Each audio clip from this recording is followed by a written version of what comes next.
June 6, 1944. 5:52 a.m., 3 miles off the coast of Normandy, France. A flat-bottomed steel coffin is pitching violently in 6-foot swells. 17 men are crammed below deck, packed shoulder to shoulder in a space that was never meant to hold human beings. Above them, bolted to a makeshift platform of welded steel, sit 1,044 rockets, each one loaded with 7 pounds of high explosive, each one pointed at the beaches of Nazi-occupied France. The commanding officer, pressed into a small metal cubbyhole on the bridge, reaches for the firing switch. His hands are shaking, not from fear, from the cold, from the spray, from the knowledge that in approximately 90 seconds he is about to unleash more destructive firepower than 80 Royal Navy cruisers firing simultaneously. 80 cruisers. From one ugly, flat-bottomed barge that admirals had laughed at, that senior officers had dismissed as a floating joke, that career naval men had called a waste of good steel and perfectly serviceable rockets. But the man on the bridge doesn't care what admirals think anymore. He has his orders. He has his radar fix. He has a beach full of German machine guns, pillboxes, and artillery batteries that need to be silenced before the first wave of infantry hits the sand. He flips the switch. And in that single moment, the entire English Channel lights up like the surface of the sun. If you're enjoying this story, take a second to hit that like button and subscribe to the channel. It helps us keep bringing you stories like this one. Trust me, you don't want to miss what happens next. Now, to understand how 1,000 rockets ended up welded onto a tank landing craft, and why it took a catastrophic disaster and the deaths of nearly 1,000 men to make it happen, we need to go back to a time when the very idea of strapping rockets to a barge was considered by most of the British naval establishment to be somewhere between insanity and comedy. The year is 1940. France has fallen. The British Expeditionary Force has been driven from the continent at Dunkirk, abandoning hundreds of tanks, thousands of vehicles, and nearly every piece of heavy equipment it possessed on the beaches. Winston Churchill, newly installed as Prime Minister, is watching newsreel footage of those abandoned machines rusting on French sand, and he is furious, not just at the Germans, not just at the speed of the collapse. He is furious at a single specific problem. The British military has no reliable way to get tanks from ships onto beaches. The Royal Navy had boats, certainly, rowboats, motorboats, barges designed for rivers and harbors, but nothing, absolutely nothing, purpose-built to carry a 40-ton tank across open ocean and deposit it directly onto hostile sand under enemy fire. Churchill summons his chiefs. He issues a directive that is blunt, even by his standards. He demands an amphibious vessel capable of landing at least 3 heavy tanks directly onto a beach. It must be able to sustain itself at sea for a week. It must be cheap, and it must be easy to build. The job lands on the desk of Admiral Maund, the director of the Inter-Service Training and Development Center. Maund, in turn, hands it to a naval architect named Sir Rowland Baker. Baker is brilliant. Baker is fast. And Baker, within 3 days, completes initial drawings for what will become one of the most important vessels of the Second World War, the landing craft tank. The LCT Mark I is not a beautiful ship. It is 152 feet long, flat-bottomed, with a hinged ramp at the bow and engines crammed into the stern. In sea trials, it proves almost unmanageable in rough water. Sailors who crew it compare the experience to riding a bucking bronco strapped to a roller coaster inside a tin shed going backwards. One American officer will later describe it as something only a mother could love, but it works. It can carry 3 40-ton tanks. It can beach itself, drop its ramp, and disgorge its cargo directly onto the sand. And it can be built quickly and cheaply by shipyards that have never constructed a warship in their lives. Churchill orders 30 of them immediately. Then more. Then variations. Mark II, Mark III, Mark IV. Each iteration a little bigger, a little more seaworthy, a little more practical. By 1942, hundreds of LCTs are being assembled at shipyards across Britain and America, many built in 3 sections on inland rivers and welded together at coastal ports. But here's the thing about the LCT that nobody is talking about yet. It can carry tanks, it can carry trucks, it can carry 200 tons of cargo. What nobody has yet considered, what no admiral, no commodore, no captain in His Majesty's Royal Navy has yet seriously proposed, is that this ugly, flat-bottomed, nearly uncontrollable barge might be the answer to a completely different problem. A problem that is about to announce itself in the most horrifying way imaginable. August 19th, 1942, 4:50 a.m. The French coast, near the port of Dieppe. The sky is still dark. 237 ships and landing craft are moving through calm waters toward the French coast. Aboard, 6,050 Allied troops, the overwhelming majority of them Canadian, are making their final preparations. Many have never seen combat. The 2nd Canadian Infantry Division has been training in England for nearly 3 years, restless, bored, and desperate for action. Their commanding officer, Major General J.H. Roberts, has told them not to worry. His exact words, the words that will haunt him for the rest of his life, are simple. It will be a piece of cake. It will not be a piece of cake. Operation Jubilee is what the planners call a reconnaissance in force. The plan looks straightforward on paper. Land infantry and tanks on the beaches surrounding Dieppe, seize the port, hold it for 48 hours, gather intelligence about German coastal defenses, destroy key installations, and withdraw back across the channel. The operation is designed, in part, to test the feasibility of a large-scale amphibious landing, to answer the question that every Allied planner is asking: can we invade the European continent from the sea? But here's the fatal flaw: the decision that will cost hundreds of men their lives before the sun fully rises. The Royal Navy has refused to commit capital ships for fire support. No battleships, no heavy cruisers. The bombers have been canceled and replaced with fighter aircraft, single-engine planes that can strafe but cannot deliver the kind of heavy ordnance needed to crack open reinforced concrete bunkers. The planners have substituted firepower with timing and surprise. They have neither. The Germans know the Allies are coming, not specifically to Dieppe, but they know an amphibious operation is being planned somewhere along the coast. German reconnaissance aircraft have observed the buildup of ships. The Wehrmacht has standing orders to maintain heightened alert during tidal periods, suitable for amphibious assault. August 19th falls squarely within one of these windows. When the Canadians hit the beach, they find themselves in a kill zone. The port of Dieppe sits in a natural amphitheater, flanked on both sides by high chalk cliffs. From these cliffs, German machine guns, positioned inside concrete bunkers, command every inch of the beach. The pebble beach, not sand, but large, heavy stones called chert, immediately bogs down the brand new Churchill tanks that are supposed to support the infantry. Tank tracks chew uselessly at the loose stones. Vehicles that manage to advance are stopped by concrete barriers that their guns cannot penetrate.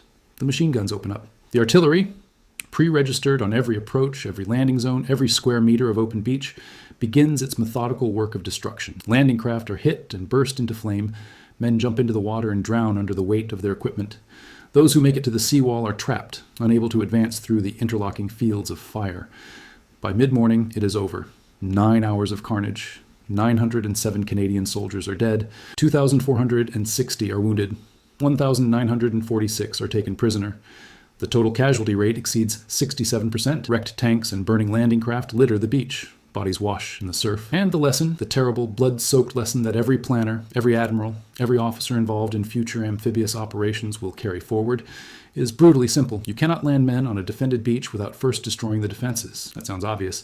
It sounds like something any competent military officer should already know, but the specifics matter enormously. Battleships and cruisers, stationed miles offshore, cannot hit targets on a beach with enough precision. Heavy bombers, flying at altitude through cloud cover, drop their payloads long or short, cratering fields behind the bluffs, while the machine gun nests stay untouched. What is needed is something that can get close, dangerously close, within a few hundred yards of the beach, and deliver an overwhelming volume of fire directly onto the defensive positions in the final minutes before the infantry lands. But what ship can do that? What vessel is shallow enough in draft to approach a beach, expendable enough to risk under enemy fire, and capable of carrying enough firepower to actually suppress a fortified defensive line? The answer is sitting right there in every harbor in England. Hundreds of them. Ugly, flat-bottomed, nearly uncontrollable barges that nobody loves. The landing craft, tank. The idea begins to crystallize in late 1942 and into 1943, primarily among British combined operations planners, who are already thinking about the inevitable cross-channel invasion. The concept is radical by naval standards. Take an older LCT, a Mark II or Mark III that is already showing its age, and convert it into a floating rocket battery. The conversion process is, on paper, straightforward. In practice, it requires a kind of industrial improvisation that would make a traditional naval architect weep. First, the bow ramp, the loading door through which tanks normally drive, is welded permanently shut. That is the first thing. The ship's primary function, the entire reason it was designed and built, is eliminated with a welding torch. Next, the tank deck, the cavernous open space where armored vehicles are normally stored, is covered over with a new steel platform. This platform becomes the rocket deck, and onto this platform, the engineers bolt row after row after row of rocket launching racks. Each rack holds a 5-inch rocket projector, a tube filled with cordite propellant that fires a 7-pound high explosive warhead. How many racks? How many rockets? 1,044. Let that number sit with you for a moment. Over 1,000 rockets, mounted on a single vessel that is only 192 feet long and 31 feet wide. The entire upper surface of the ship becomes a forest of launch tubes, angled toward the bow, pointed at whatever lies ahead. Below the rocket deck, the old tank space is subdivided with canvas sheets, later replaced with wooden partitions, to create crude crew quarters. This is where the 17-man crew will live, sleep, eat, and most importantly, take shelter when the rockets are fired. Because when 1,000 rockets ignite in rapid succession, the blast, the heat, the concussion, and the sheer violence of the event is something no human being can safely witness from the open deck. The ship is also fitted with a Type 970 radar set. This is crucial, because the only way to aim 1,000 rockets is to point the entire ship directly at the target and adjust the launcher elevation for distance. There are no sophisticated guidance systems, no fire control computers, no targeting solutions. You literally steer the ship toward the beach, check your radar for range, set the elevation, and fire everything. And when I say everything, I mean everything. The rockets launch in 24 salvos, each salvo containing approximately 42 rockets. The entire sequence takes about 90 seconds. In those 90 seconds, the LCTR, landing craft, tank, rocket, delivers more high explosive ordnance onto a beach than a flotilla of cruisers could manage in the same time frame. But here is where the story gets interesting, because converting aging tank barges into rocket platforms is not, in 1943, a popular idea among career naval officers. The objections come from every direction. Traditional gunnery officers argue that unguided rockets are inherently inaccurate, and they are correct. Individual rockets fired from a pitching, rolling barge in heavy seas will not hit specific targets with anything approaching the precision of a naval gun.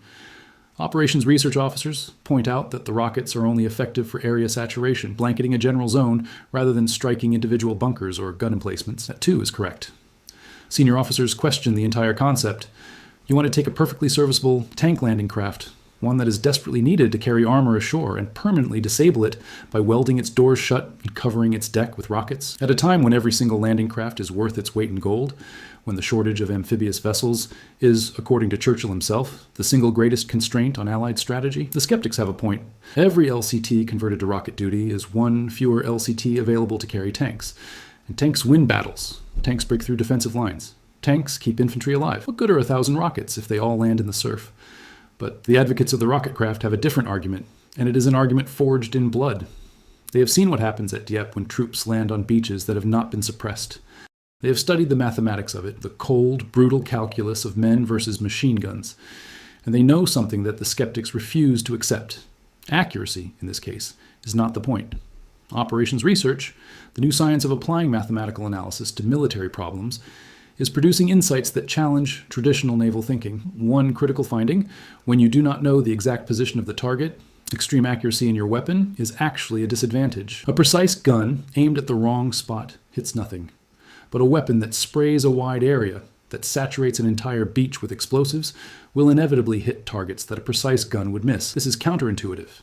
It offends the sensibilities of naval officers who have spent their entire careers mastering the art of accurate gunnery. But the mathematics are unforgiving. Against a diffuse target, a beach full of scattered gun emplacements, wire obstacles, minefields, and infantry positions, area saturation is more effective than precision fire. The debate rages through the planning committees in London, but time is running out.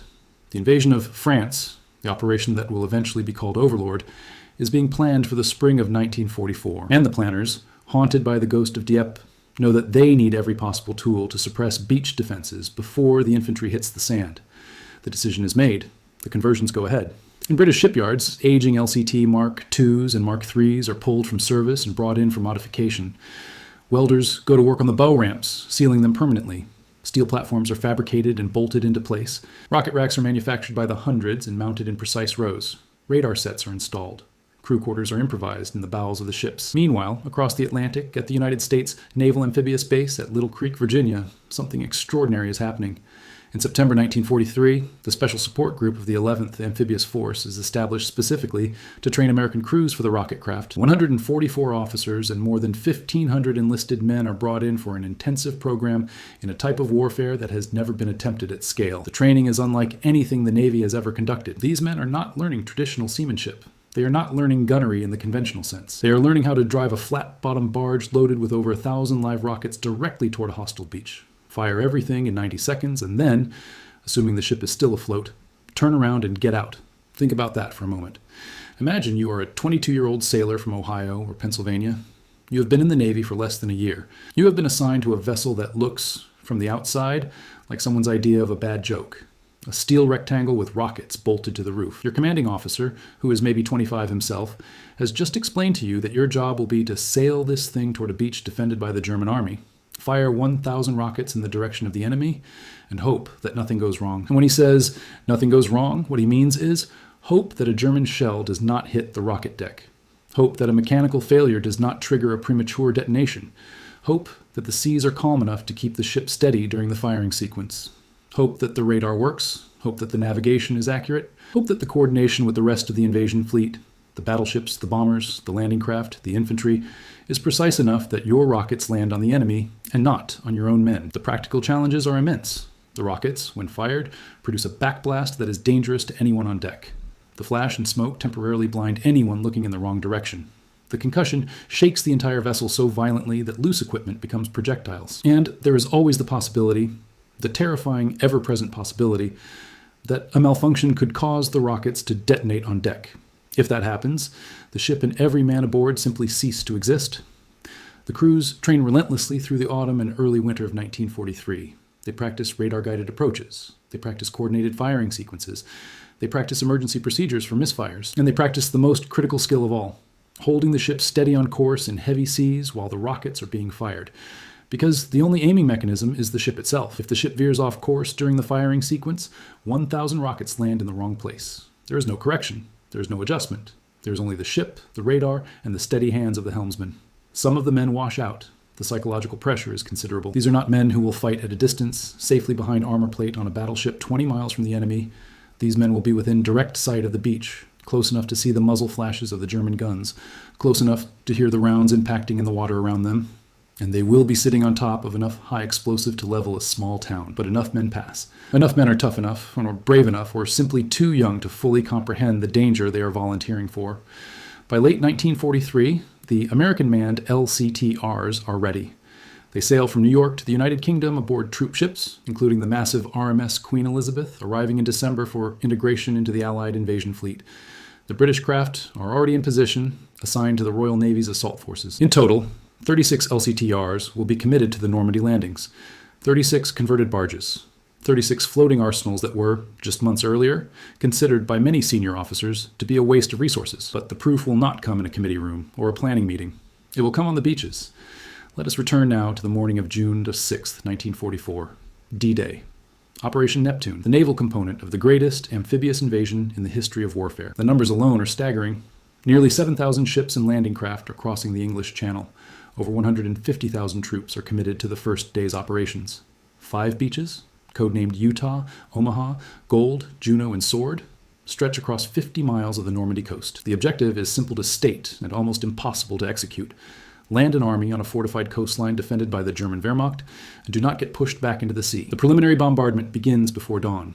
Battleships, cruisers, and destroyers open fire from miles offshore, their heavy shells arcing through the darkness toward the German defensive positions. Overhead, hundreds of bombers are attempting to hit the same targets from the air. The noise is beyond description, a continuous rolling thunder that shakes the ocean itself. But the planners know that the preliminary bombardment will not be enough. They have studied the problem obsessively since Dieppe. They know that heavy naval guns, firing from distance, will miss many of the smaller, well-concealed positions.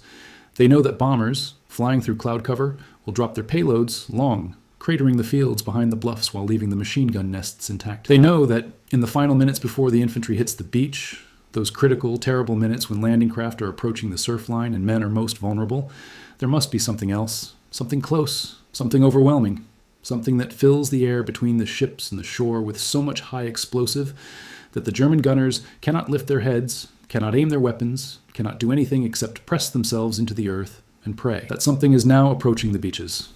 On the British sector, Gold, Juno, and Sword beaches, the LCTRs of the Royal Navy's assault groups are maneuvering into position. The procedure has been rehearsed dozens of times, but nothing can prepare a crew for what is about to happen. Each craft anchors at a calculated distance from shore.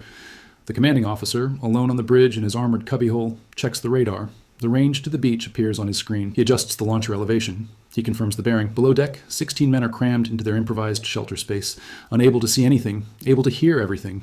The roar of distant gunfire, the whine of aircraft overhead, the slap of waves against the hull, and then, cutting through all of it, the sharp click of the electronic firing mechanism engaging. What happens next is something that witnesses will struggle to describe for the rest of their lives. 1,000 rockets ignite in rapid succession. Not simultaneously, in salvos of approximately 42 rockets each, one salvo after another in quick succession over 90 seconds. The sound is not a bang, it is not an explosion. It is a continuous, screaming roar, as if the atmosphere itself is being torn apart. The flash is so intense that it turns night into day across a swath of the channel. The ship shudders and heaves with each salvo, the recoil pushing the hull backward in the water, even as the crew below feels the deck plates vibrate beneath their bodies. On shore, the effect is devastating. The rockets arc through the pre-dawn sky in waves, visible from miles away as streams of fire tracing identical parabolic paths toward the beach. Where they land, the detonations overlap, creating a rolling carpet of explosions that walks across the sand, the obstacles, the wire, the minefields, and the defensive positions in a continuous wave of blast and fragmentation. A single British LCTR, firing its full complement of 1,000 rockets, delivers the equivalent firepower of 80 cruisers. 80 cruisers from one barge. And there are not one, but dozens of these craft, all firing in coordinated sequence, all saturating their assigned beach sectors in the minutes before the first infantry wave touches down. On Juno Beach, the rocket barrage lands directly on the German strongpoints minutes before the Canadian 3rd Infantry Division storms ashore. The effect on the defenders is severe. While not every position is destroyed, the rockets are unguided and the seas are rough, the sheer volume of explosives disrupts communications, detonates mines, tears apart wire obstacles, and forces the German gunners into their bunkers at precisely the moment when they need to be manning their weapons. On Gold Beach, the British 50th Infantry Division benefits from a similar barrage. The LCTRs assigned to that sector fire their rockets in a carefully timed sequence, coordinated with the naval bombardment from the larger warships, creating a continuous wall of fire that masks the approach of the landing craft. On Sword Beach, the same pattern repeats. The rockets scream in. The explosions walk across the sand, and in those crucial final minutes, the German defensive fire is suppressed just enough, just barely enough, to allow the first wave to reach the beach alive. But the story at Omaha Beach is different, and it is at Omaha that the true value of the rocket barrage and the terrible consequences of its failure become most apparent. At Omaha, 9 American LCTRs are assigned to support the first wave. These are the craft crewed by the men who trained at Little Creek, Virginia, the officers and sailors who crossed the Atlantic aboard the Queen Elizabeth, who spent months learning to handle these temperamental, overloaded barges in English waters. The plan calls for the LCTRs to approach the beach and fire their rockets approximately 2 minutes before H hour, 6:30 a.m., when the first infantry will touch down. The timing is critical. Too early, and the effects of the barrage will dissipate before the troops arrive. Too late, and the rockets will land among friendly forces. But the seas at Omaha are worse than anyone expected. The swells are running 6 feet. The wind is howling. The flat-bottomed LCTRs, never designed for open ocean conditions, are pitching and rolling violently. And the only way to aim the rockets is to point the ship directly at the target. The LCTRs fire their rockets. The display is spectacular. A wall of fire streaking from the ships toward the shore, visible to every man in every landing craft approaching the beach. The soldiers in the Higgins boats cheer. They believe the beach is being obliterated. It is not. The rough seas have disrupted the aim. The pitching and rolling of the craft has scattered the rockets. Most of them fall short, landing in the surf. The explosions throw up geysers of seawater but kill only fish. The rockets that do reach the beach overshoot the defenses and crater the fields behind the bluffs. The machine gun nests, the concrete bunkers, the carefully sited artillery positions that have been pre-registered to cover every inch of the beach approach. They survive virtually intact, and the bombers make it worse. The B-24 Liberators assigned to Omaha are flying through solid cloud cover. Unable to see their targets, they rely on radar bombing, holding their bomb releases an extra 30 seconds to avoid hitting their own troops. The result is that 13,000 bombs fall harmlessly into the fields behind the bluffs, killing French livestock but virtually no Germans. When the first wave hits Omaha Beach at 6:30 a.m., the German defenses are waiting, intact, manned, fully operational. The machine guns open up from the bluffs, the distinctive ripping sound of the MG-42 firing 1,200 rounds per minute, echoing across the water. The artillery begins its systematic pre-registered destruction. Mortar rounds walk across the sand. Anti-tank guns target the landing craft as they approach the shoreline. The German positions are sited to create interlocking fields of fire, every approach covered, every meter of beach pre-zeroed. The men in the first wave of landing craft lower their ramps and step into chaos. Some step into chest-deep water and are pulled under by the weight of their equipment. Others make it to the sand only to find themselves pinned flat, unable to move, unable to advance toward the seawall through the continuous storm of fire. Medics are hit while trying to reach the wounded. Officers are killed within seconds of reaching the beach. Sergeants take command of scattered, terrified men and try to organize them behind whatever cover exists.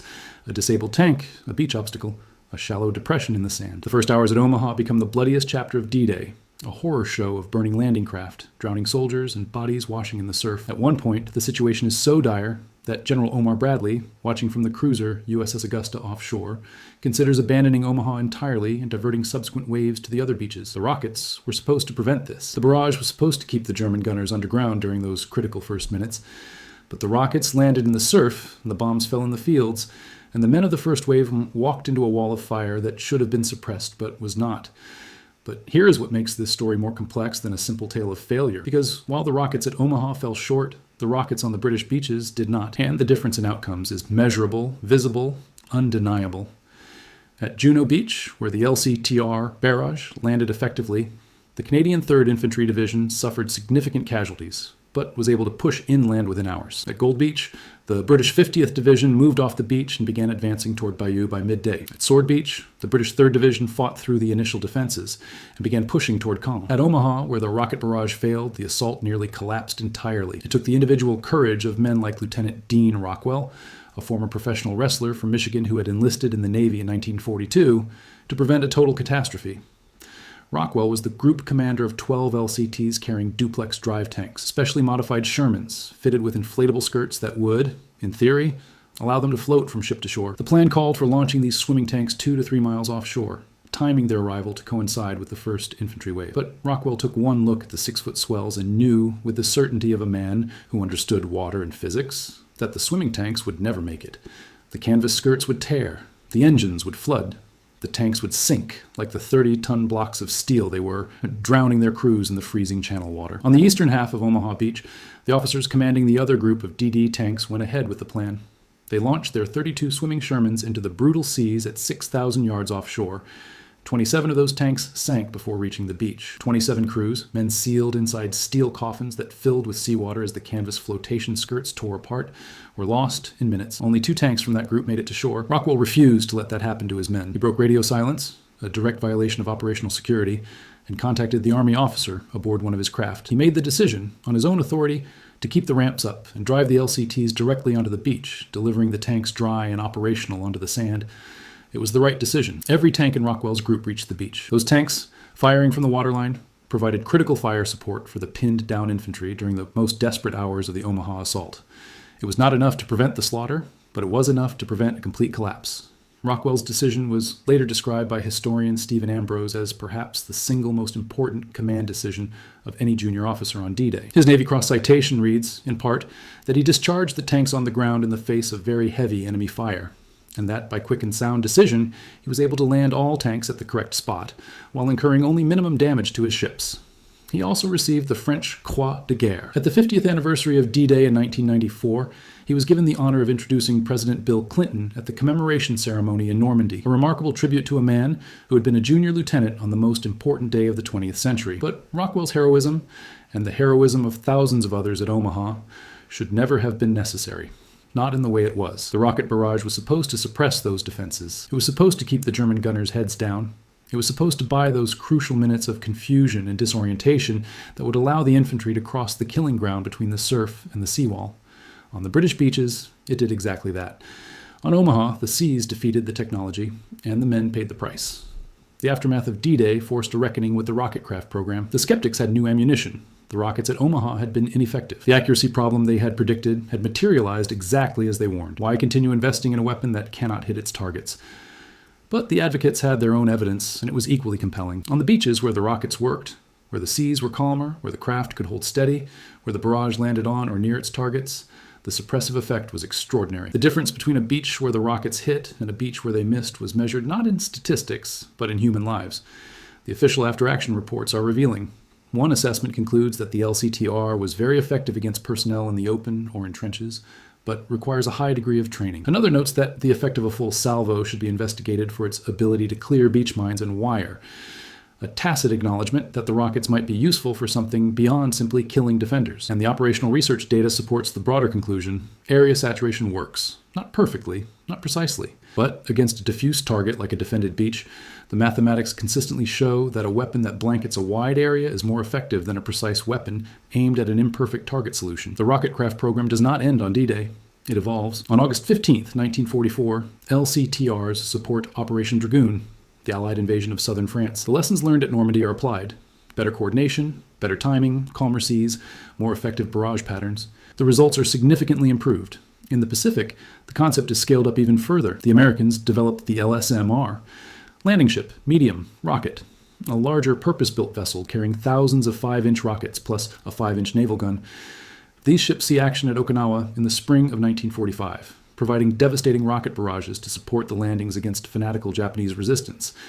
At Okinawa, the rocket ships prove their worth again and again, but they also prove their vulnerability. Loaded with thousands of live rockets, they are floating powder kegs. When a kamikaze strikes LSMR 195 on May 3, 1945, the impact ignites the rockets on deck. The ship is consumed by explosions so violent that the crew must abandon ship. She sinks, torn apart by her own ammunition. But the tactical lesson is clear, and it is the same lesson that the advocates argued in those London committee rooms in 1943. Close-in saturation fire from expendable platforms saves lives. Not always, not perfectly, but consistently enough across enough operations to justify the investment. And that brings us back to the fundamental question at the heart of this story. Why did the admirals laugh? Why did senior officers resist a concept that proved in practice to be one of the most important tactical innovations of the amphibious war? The answer lies in a tension that runs through every military organization in every era. The tension between professional expertise and unconventional thinking. Naval officers in 1943 understood gunnery. They understood accuracy. They understood the centuries-old tradition of placing a shell exactly where you want it. The idea of spraying 1,000 unguided rockets in the general direction of a beach offended their professional sensibilities. It seemed crude. It seemed wasteful. It seemed like the kind of thing an amateur would propose. And in a narrow technical sense, they were right. The rockets were inaccurate. They were wasteful. They were crude. But the problem they were solving, the suppression of beach defenses in the final minutes before an infantry assault, did not require accuracy. It required volume. It required saturation. It required the kind of overwhelming, indiscriminate destructive power that traditional naval gunnery, for all its sophistication, could not deliver from close range against a dispersed target. The men who conceived the LCTR understood something that the skeptics did not. In war, the perfect weapon is not always the most precise weapon. Sometimes the perfect weapon is the one that is good enough, available in sufficient quantity, and deployed at the right moment. 1,044 rockets, welded to the deck of a barge that was never designed to carry them, fired in 90 seconds toward a beach that needed to be silenced. It was crude. It was dangerous. It was borderline insane by the standards of traditional naval warfare. And it worked. The crews of the LCTRs, British and American alike, served with extraordinary courage in some of the most dangerous billets of the war. They were not glamorous. They were not famous. Dean Rockwell, writing after the war, noted that the ugly ducklings of the landing craft fleet were pretty hard to glamorize. His fellow LCT men wondered how their craft could ever hope to compete for attention with the ships of the line, the battleships, the carriers, the sleek destroyers that dominated the popular imagination. But the ships of the line, for all their power and majesty, could not get close enough. They could not suppress a beach at point-blank range. They could not fill the final critical gap between the end of the naval bombardment and the moment the first soldier's boot hits the sand. The rocket craft could, and did, on 5 beaches across the coast of Normandy, in southern France, in the Mediterranean, in the island-hopping campaigns of the Pacific.